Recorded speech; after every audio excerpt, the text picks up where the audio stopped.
आज हम लोग बात करने जा रहे हैं एक डोनेशन के बारे में। इसे डिम्ब दान भी बोलते हैं और ये आईवीएफ की प्रक्रिया के द्वारा होता है। इसकी जरूरत उन लेडीज को पड़ती है, उन औरतों को पड़ती है जिनका कि मासिक धर्म रुक गया हो और उन्हें बच्चे की अभी जरूरत हो। खासकर 40 साल से ज्यादा उम्र की महिलाएं या उससे कम उम्र की भी महिलाएं जिनका मासिक धर्म रुक गया हो, या जिनके ओवरी में एग्स बहुत कम बचे हों, डेवलप नहीं हो पा रहे हों दवा देने के बावजूद, या किसी कारण से ओवरी निकाल लिया गया हो, या ओवरी कैंसर की थेरेपी के द्वारा या रेडियोथेरेपी के द्वारा डैमेज हो गया हो, इन सब औरतों में एक डोनेशन की जरूरत पड़ती है। कुछ ऐसी भी महिलाएं होती हैं जिनके एग्स तो बनते हैं बट बहुत वो क्वालिटी पुअर रहता है और सप्लीमेंट्स, दवा का सप्लीमेंट्स लेने के बावजूद भी एग्स का क्वालिटी अच्छा नहीं होता है और आईवीएफ के समय उनके अपने एग्स अच्छे ढंग से फर्टिलाइज नहीं हो पाते हैं। तो इन औरतों को टेस्ट ट्यूब बेबी जब की प्रक्रिया की जाती है तो किसी दूसरे महिला से एग्स लेने पड़ते हैं। इसे एग डोनेशन बोलते हैं। नॉर्मली किसी औरत में जो एग्स होते हैं वो अपनी मदर के जो पेट में, गर्भ में रहते हैं, माँ के गर्भ में रहती है वो औरत, उसी समय उसको सब एग्स मिल जाते हैं मदर से ही। तो नए एग्स का विकास नहीं होता है बाद में।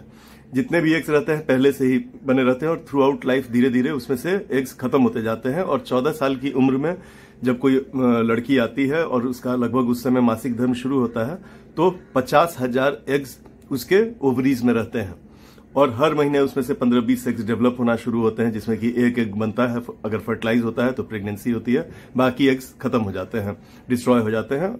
तो ये महीने भर प्रक्रिया चलती रहती है और पूरे रिप्रोडक्टिव एज में, मतलब कि 15 साल से लगभग 40 साल 35 साल की उम्र तक जो 20 साल रिप्रोडक्टिव एज ग्रुप रहता है औरत का, उसमें 350 से 450 एग्स ही इस्तेमाल होते हैं और 50,000 में से जो बाकी एग्स रहते हैं वो सब ऐसे ही बर्बाद हो जाते हैं।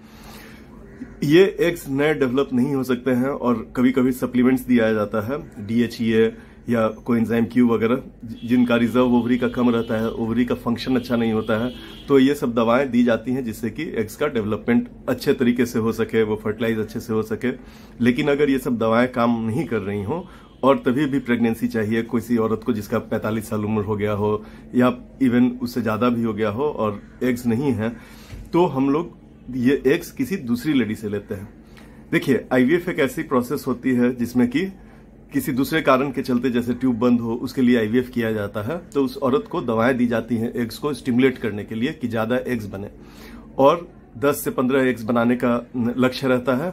और उतने जब एग्स औरत के बनते हैं तो एग्स को निकाल लिया जाता है और बॉडी के बाहर में ही लैब में उसको हस्बैंड के स्पर्म के साथ मिला के फर्टिलाइज करके वापस उस औरत में डाल दिया जाता है। यह नॉर्मल आईवीएफ की प्रक्रिया है। लेकिन अगर अपने एग्स नहीं हो तो जो पहले का आधा प्रोसेस होता है वो किसी दूसरी यंग लेडी में होता है, वो एक डोनर वो कहलाती है। और वो यंग होनी चाहिए, मतलब कि उम्र 35 से कम रहना चाहिए। जितना कम रहे उतना अच्छा रहे। बेस्ट 20 से 30 में और ज्यादा अच्छा रहता है।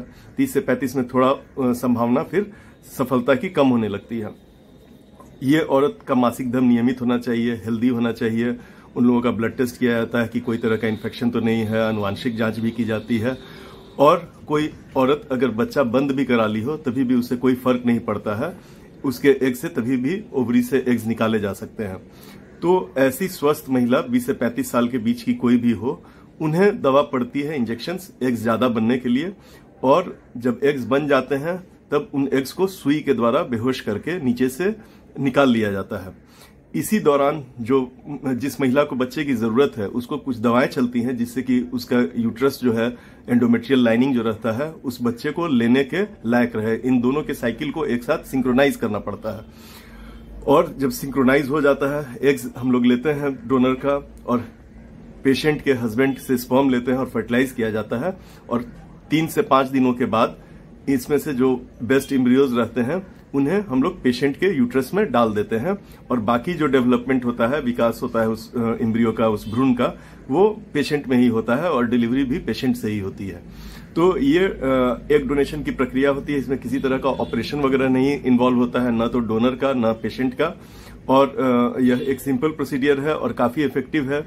अगर डोनर का एग्स अच्छा हो तो पर साइकिल इसमें प्रेगनेंसी रेट 50% के आसपास रहती है और 2 से 3 साइकिल में लगभग 99% महिलाओं को बच्चा हो जाता है। जिस औरत में बच्चा डाला जा रहा है वह भी स्वस्थ होनी चाहिए। उन लोगों का मेडिकल जांच की जाती है कि वो ठीक है कि नहीं, उनका यूट्रस स्वस्थ होना चाहिए। और इस तरह की महिलाएं अगर हैं जिनका कि यूट्रस नॉर्मल है, किसी तरह का फाइब्रॉइड ट्यूमर वगैरह नहीं हो, एंडोमेट्रियल लाइनिंग बहुत खराब नहीं हो, तो एग डोनेशन के प्रोसेस के द्वारा अधिकतर महिलाएं इस तरह के बांझपन से जो शिकार हैं, कम ओवरी के एग्स कम होने या नहीं होने के चलते वे मां बन सकती हैं। धन्यवाद।